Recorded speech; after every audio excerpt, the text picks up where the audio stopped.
Bible journaling with kids has transformed our family. It's a time for us to sit with one another, to pray, to talk about our prayer requests, and to spend time in the Word of God. A great time to just look each other in the eye. So I encourage you to Bible journal with your kids.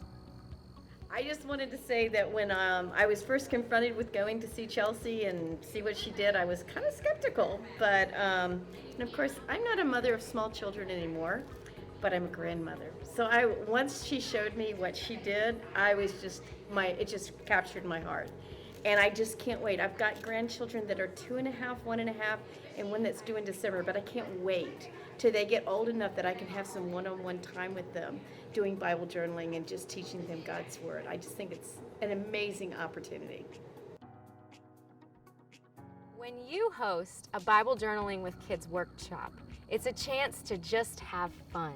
With kids around, we get into the Word of God, we learn all kinds of new art techniques, we build community with one another, and we just reflect on what God is telling us. So I encourage you to book a workshop today.